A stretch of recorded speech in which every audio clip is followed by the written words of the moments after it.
देव, सबके पिता, एकमात्र पिता, हनुमान जी स्वरूप, जो उनके हनुमान जी अवतार हैं, उन महादेव को हम हमेशा प्रणाम करते हैं। अब यहाँ से हम संगठन की ओर और अपनी विचारधारा की ओर मैं आप लोगों को ले जाना चाहूंगा कि आज हमारी जो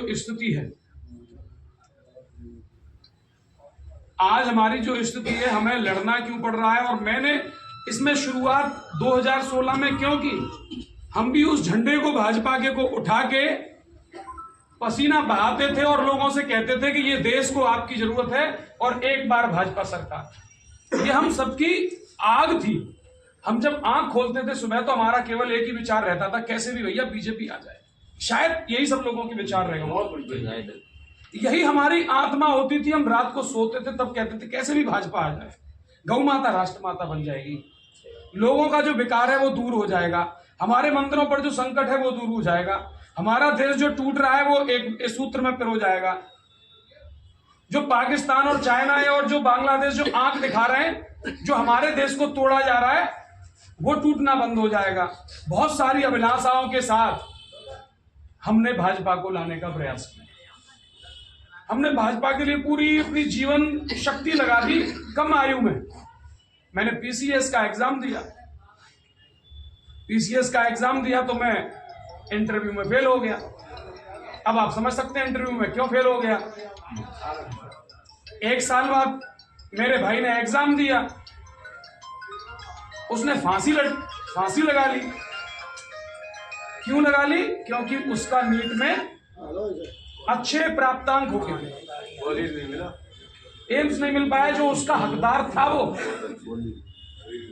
जिस गौ माता के लिए हमने 6 साल बर्बाद किए भाजपा के साथ, हमें लगा कि हमने 1-1.5 लाख लोग गोपाल मणि जी के सानिध्य में साथ मिलकर दिल्ली में एक बड़ा जन आंदोलन किया 1.5 लाख लोगों के साथ, लेकिन फिर भी हमारी गौ माता को राष्ट्रमाता का दर्जा नहीं मिला। फिर सरकार जब 2016 में यूपी में आई, तब हमने 150 गाय कटने के बाद, गड़ने के बाद, जीवित गड़ने के बाद, किसानों का जो विरोध हो रहा था, उसके बाद प्रशासन ने जब जीवित गाय गाड़ी, तब हमने प्रशासन से गुहार लगाई, माननीय योगी जी से हमने अपना संदेश पहुंचाया। पर लेकिन हम पे जब मुकदमा दर्ज हुआ, तब हमने निर्णय किया कि अब लड़ाई अपनों से जारी होगी। तब हमने SC/ST एक्ट, रिजर्वेशन का आदेश जो मोदी जी ने समाज के खिलाफ जाके तय किया, उसके खिलाफ पूरे देश में देवकी नंदन जी के साथ लड़ाई लड़ी।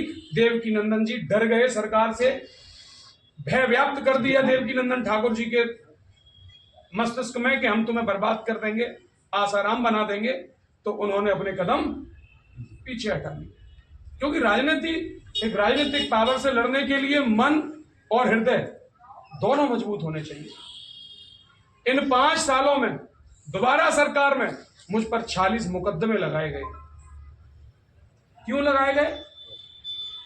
कहीं पर सवर्णों पर, किसी जाट पर, किसी ब्राह्मण पर, किसी ठाकुर पर, किसी गुर्जर पर, किसी यादव पर, किसी बघेल पर, किसी नाई पर, किसी दीमर पर। फर्जी SC/ST एक्ट, फर्जी रेप, बलात्कार, हत्या के प्रयास, ऐसे मैंने लोगों के दर्द नजदीक से देखे। अब तक 2000 लोगों पर से 2000 लोगों की लड़ाई हमने लगभग लड़ी, और 200 से 300 लोगों से अब तक हमने किसी से 4 मुकदमे हटवाए, किसी से 2 मुकदमे हटवाए। और भूलगढ़ी जो आपने प्रकरण देखा होगा हाथरस का, उसमें मैंने सरकार से लड़ाई लड़के सीधे 6 मुकदमे लड़वाकर तीनों निर्दोष जो ठाकुर युवा थे उनको निर्दोष साबित कराने का काम किया। सरकार ने मेरे घर को तोड़ने तक का प्रयास किया, क्योंकि उस समय क्षत्रिय और ब्राह्मण एक नहीं होते थे, फूट कर दी गई थी। हमने इन दोनों परिवारों को, दोनों भाइयों को, दोनों मामा भांजों को एक करने का प्रयास किया। क्या मेरी बात से आप समझते हैं कि मैंने परिवार के लिए कितना योगदान दिया हो?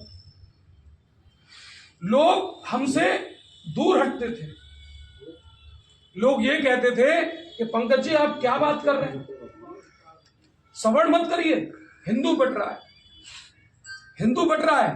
तो मैंने कहा हिंदू ही केवल वही लोग हैं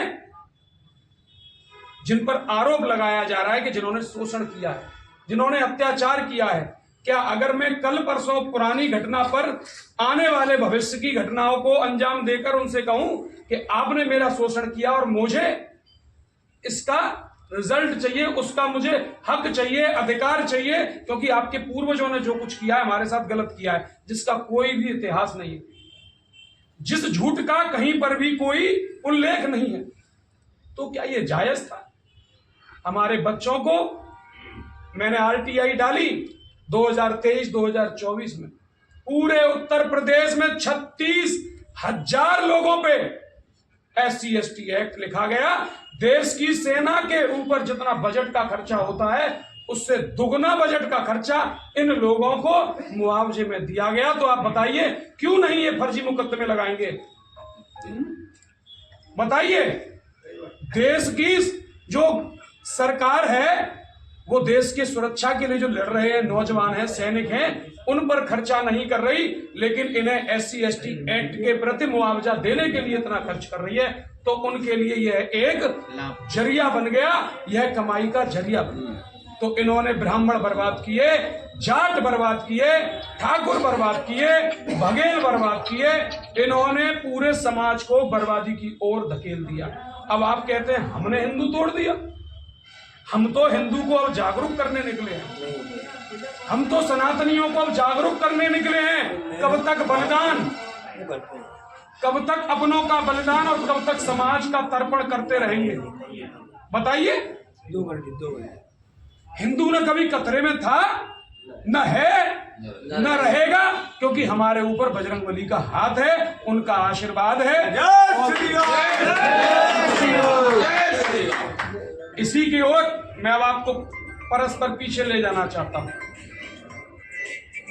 इतने मुकदमे झेलने के बाद, लेकिन जब हमें अलग अलग जनपदों से, आप समझ सकते हैं कि सवर्ण समाज को जोड़ना एक बड़ा कठिन कार्य है, लेकिन आज हम पूरे प्रदेश में, उत्तर प्रदेश में कहीं ब्राह्मण की चोटी काटी गई तो 7 महीने से यूपी में मुकदमा नहीं था अयोध्या में। समझ सकते हैं आप? एक सोशल मीडिया पे आवाज लगा देना और एक ग्राउंड पे जाके काम कर देना कितनी बड़ी बात होती है। 7 महीने बाद उसका मुकदमा दर्ज कराया। कानपुर में एक ब्राह्मण को जूते से यहां मारा गया। दलितों ने ब्राह्मण क्षत्रिय महिलाओं को गांव में दौड़ा दौड़ा कर मारा। FIR नहीं, वो FIR। ऐसे कम से कम 2000 मामलों पे आपके पंकज धवरैया ने स्वयं उपस्थित होकर लड़ाई लड़ी।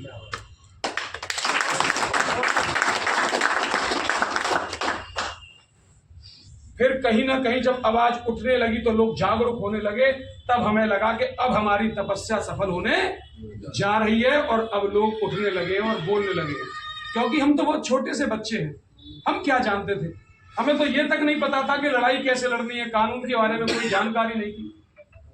MSc एग्रीकल्चर करने के बाद IAS PCS बनने का सपना था। कानून की ज्यादा नॉलेज नहीं, पारिवारिक कोई राजनीतिक स्वरूप नहीं। 4 बार जेल जाना पड़ा उस समय। तो आज तो सोशल मीडिया बहुत जागरूक हो गई है, उस समय तो बड़ा संघर्ष था। लोग सोशल मीडिया पे डालने में डरते थे कि मत डालना, जेल भिजवा दिए जाओगे। आज बहुत जागरूक है, मैं बड़ा धन्य हूं, बहुत जागरूक हो रहे हैं। उसके बाद कई लोग आगे बढ़े। आज हम पूरे उत्तर प्रदेश में जहां पर भी हम पर होता है, ये भी छोटा भाई है, जब हमें इसकी घटना पता पड़ी, पूरा नाम है इसका हेमंत राजपूत, हेमंत राजपूत परिहार, इसकी हमें पता चली कि इस पर फर्जी SC/ST एक्ट पर भीम आर्मी वाले उत्पीड़न कर रहे हैं। हम सामान्य रूप से आए हैं क्योंकि हमें अपने परिवारजनों से मिलना है, वरना आप लोगों का आशीर्वाद है कि अगर हम चाहें तो हम किसी भी जिले को हिलाने की ताकत रखते हैं। ये हमें महादेव ने आशीर्वाद दिया है। और अभी भी हम एक पदयात्रा संचालित करके जा रहे थे, क्योंकि हमने अब एक चीज सीख ली है कि हमें सीधा लड़ना नहीं है, हमें पहले संदेश और निवेदन, जो हमारे यहाँ पहले विरासत थी हमारी कि पहले निवेदन और संदेश, उसके बाद संघर्ष। तो अभी हमने बेटियों के सम्मान में एक पद यात्रा का आयोजन किया था, जिसमें हम 200 किलोमीटर की 4 दिन के पद यात्रा निकाल रहे थे और उसमें पूरा उत्तर प्रदेश शासन और दिल्ली प्रशासन टूट गया और भाजपा मुख्यालय से मुझे राष्ट्रीय अध्यक्ष ने संपर्क किया कि पंकज जी मैं आपसे मिलना चाहता हूं। मैंने उनसे मना कर दिया कि मैं आपसे नहीं मिलूंगा, मेरे प्रतिनिधि आपसे मिलेंगे। और मैंने अपने 5 प्रतिनिधि मंडलों को बीजेपी मुख्यालय तक भेजा, अपनी बात पहुंचाई। उन्होंने आश्वासन दिया है कि हम आईएएस संतोष वर्मा पर कार्रवाई करेंगे। तो मैंने फोन पे ही उनसे बोल दिया आप कार्रवाई करें या ना करें, लेकिन ये बेटी सम्मान न्याय यात्रा निकल के रहेगी। ये केवल आपके लिए हमने एक विराम दिया है जिससे कि आपको एक अवसर मिल जाए और हम समाज से कह सकें कि हमने इनसे निवेदन भी किया था, इनसे हाथ भी जोड़े थे और इनसे हमारी वार्ता भी हुई थी, लेकिन ये जिंदाबाद। हर हर महादेव, महादेव। करेंगे आपका पूरा सहयोग। माननीय बड़े भाई अनिल मिश्रा जी ने, पितातुल्य अनिल मिश्रा जी ने जो आंदोलन हम 12 वर्ष से चला रहे थे उसको 4 चांद लगाने का काम हमारे माननीय अनिल मिश्रा जी ने किया। और मैं इनका धन्यवाद प्रकट करना चाहूंगा कि जो संघर्ष हमारा लग रहा था हमें 10-20 साल में हमें लड़ना पड़ेगा, आज वो संघर्ष हमें लग रहा है कि अब वो 4-6 साल या 1-2 साल का संघर्ष बाकी। तो मैं आपका धन्यवाद प्रकट करता हूं, आपने इस अवस्था में हमारी इस ऊर्जा को संचित किया है। और मैं देश के युवाओं को कहना चाहूंगा कि आज अनिल मिश्रा जी से सीखने की आवश्यकता है और उन बुजुर्गों को मैं कहना चाहूंगा कि अनिल मिश्रा जी से सीखने की आवश्यकता है कि आज जो व्यक्ति संपन्न होकर स्थापित होकर हमारे साथ खड़े हैं, हमारे साथ उस जंग को धुरी को आगे ले जाने के लिए तैयार हो चुके हैं, आप भी आइए, घरों से निकलिए और इस आंदोलन को इतना तीव्र कर दीजिए कि सरकारें हिल जाएं और कहने लगे कि वाकई में इस देश के साथ अत्याचार हुआ है और इस जातीय व्यवस्था को, जातीय जो अनुदान है, जातीय सहयोग है, जातीय कानून है, जातीय संरक्षण है, उसको खत्म किया जाए। जय जय श्री राम, जय श्री राम, जय जय श्री राम, जय श्री राम। आवाज दो, आवाज दो। अनिल मिश्रा जिंदाबाद, अनिल मिश्रा जिंदाबाद। जय जय श्री राम, जय जय श्री राम, जय जय श्री राम, जय श्री राम। आरक्षण को खत्म करो, खत्म करो, खत्म करो, आरक्षण को खत्म करो, खत्म करो, खत्म करो। काला कानून वापस लो, वापस लो, वापस लो, काला कानून वापस लो, वापस लो, वापस लो। सवर्ण एकता जिंदाबाद, जिंदाबाद, जिंदाबाद, सवर्ण एकता जिंदाबाद, जिंदाबाद, जिंदाबाद। अच्छा, एक संदेश और दे देते हैं आप लोगों के माध्यम से। नहीं कोई बात नहीं, खड़े रहिए। एक संदेश, क्योंकि फिर बाद में भारती जय भवानी, जय भवानी, जय जननी, जय भारती, जय भवानी, जय भवानी। मेरे साथियों, मेरे देश के नौजवानों, सवर्णों, सनातनियों, आज आप सभी को ग्वालियर की धरती से एक संदेश देने जा रहे हैं। माननीय बड़े भाई पितातुल्य श्री अनिल मिश्रा जी और पंकज धवरैया एवं देश के जितने भी सवर्ण सनातनी संगठन हैं, हम कोई भी अलग नहीं है, हम कोई भी अलग नहीं है। जो लड़ाई 1 दशक 2 दशक पहले शुरू हुई थी, अब वो लड़ाई अपने आयाम तक पहुंचने के लिए तैयार है और हम आपको वचन देते हैं, वादा करते हैं कि आगामी आने वाले समय में सवर्णों के लिए या तो एक विशाल सवर्ण आंदोलन होने वाला है या फिर जो भी बेटी सम्मान न्याय यात्रा थी वो हम मार्च में पुनः करने वाले हैं। और आपको एक और संदेश देना चाहते हैं कि आज हमारी लड़ाई उस किनारे पर जाके पहुंच चुकी है जो बीच मझधार में थी, जिसको आयाम दिया हमारे बड़े भैया ने, जिसको हमें लग रहा था कि हमें 10 साल 20 साल संघर्ष करना पड़ेगा। आज हमें लग रहा है कि वो 1 वर्ष 2 वर्षों में वो लड़ाई हमारी पूर्ण हो जाएगी और आने वाले समय में हमें लगता है कि हम जो अम्बेडकरवाद के नाम पर समाज को बांटने का, समाज के शोषण का जो जरिया था उसका भी अंत आ चुका है। जो SC ST एक्ट और जातीय आरक्षण के नाते इस देश को खपत करने का, इस देश को शोषण करने का जिन लोगों को अधिकार मिला था, अब वो अधिकार छीनने का वक्त आ चुका है और इस देश को सत्य सनातन की स्थापना का वक्त आ चुका है। इसलिए आप सभी से निवेदन है कि इस क्रांति में, इस युद्ध में हम सबका साथ दीजिए और हम सब एक हैं और हम सब एक रहेंगे। जय जय श्री राम, जय जय श्री राम, जय श्री राम। कैमरामैन अंकित वाजपेयी के साथ राजेश चतुर्वेदी। आके समर्थन करेगा, मुझे उतनी ज्यादा हार्दिक प्रसन्नता होगी।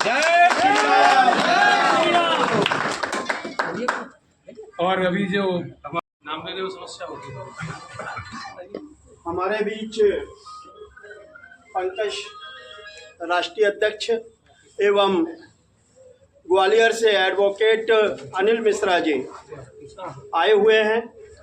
मैं जानना चाहता हूं कि ये समाज के हित के लिए और सवर्ण समाज के हित के लिए क्या करना चाहेंगे, कैसे क्या है विचार।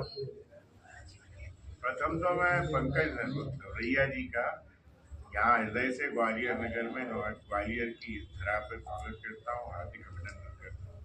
और जो उनके द्वारा जो आज तक सनातन के लिए, सवर्ण समाज के लिए कार्य किए गए, उनकी प्रशंसा करता हूँ।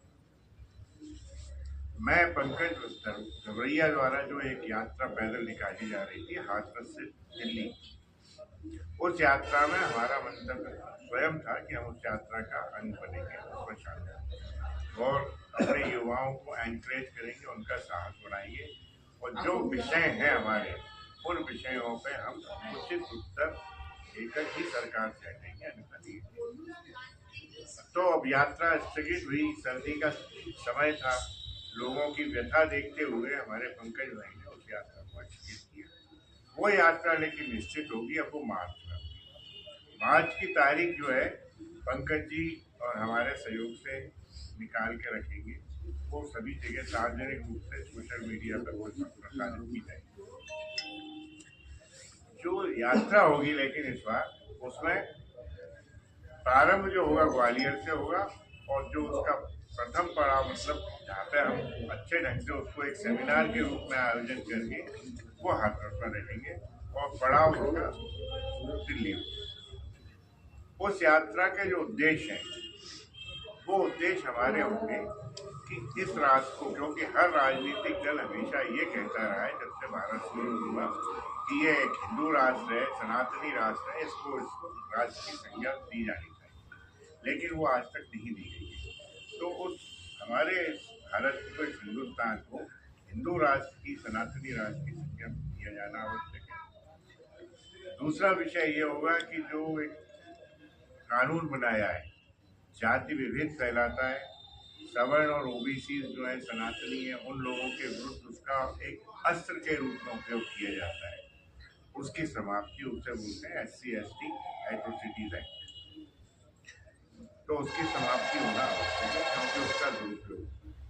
तीसरी व्यथा यह है कि आरक्षण से हमें कोई आपत्ति नहीं है, लेकिन आरक्षण कैसा हो, वो जातिगत आधार पर कतई नहीं हो। आरक्षण हो हॉरिजेंटल, मीन्स आर्थिक आधार पर व्यवस्था हो, क्योंकि हर जात बिरादरी में पिछड़े हुए गरीब तबके हैं, पढ़ाई लिखाई में भी पिछड़े, उन लोगों के लिए इस आरक्षण की व्यवस्था हो। लेकिन जातिगत आधार पर जो आरक्षण अभी वर्तमान में लागू है, वो समाप्त करना हमारी जिम्मेदारी है और हम सरकार को मजबूर कर देंगे उसे समाप्त किया जाए। जो चौथी व्यथा है कि एक बेवजह आज तक भारत राष्ट्र ने या हमारी संविधान सभा ने या संसद ने कभी भी ये डिक्लेयर नहीं किया कि संविधान निर्माता वास्तविक में कौन है। इसमें RTI में भी हमने उसके सबूत मांगे थे कि कोई संविधान निर्माता डिक्लेयर किया है क्या, तो उन्होंने कहा नहीं, कोई आज तक डिक्लेयर नहीं। तो हम चाहते हैं कि संसद में या राष्ट्र में अच्छे डायस पे, अच्छी जगह एक विवेचना हो, इसकी एक आपस में चर्चाएं हो, वाद विवाद हो, उस पर ये स्थापित हो कि हकीकत में संविधान का निर्माता कौन है।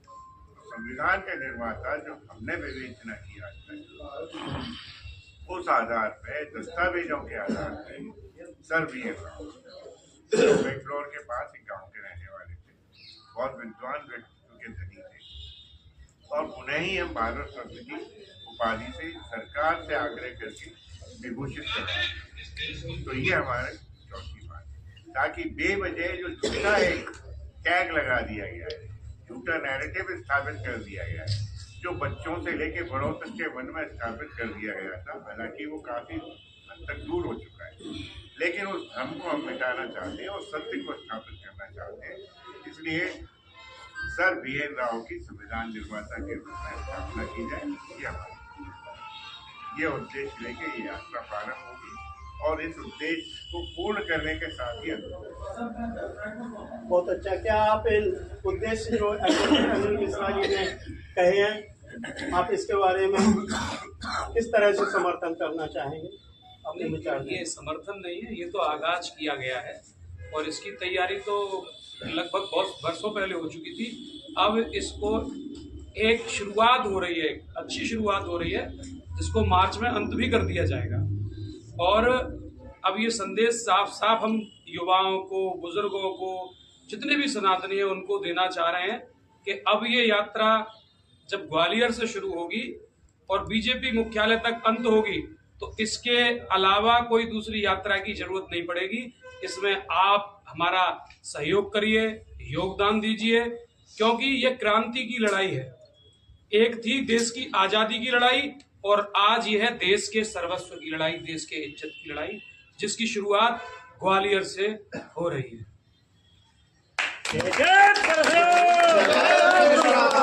अंकित वाजपेयी के साथ राजेश चतुर्वेदी।